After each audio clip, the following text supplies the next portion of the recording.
nandito kami sa bilihan mga piyaw or Lucky Charms dito sa Ongpin kasi may nag-order sa amin ng Lucky Charms. So ito dito kami kumukuha sa Wangpo Jewelry sa taas sa second floor ng so yung mga ginagamit sa paggawa ng piyaw.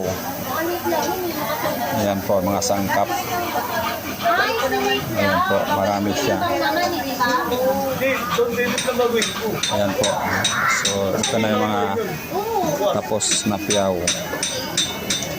Ayan siya.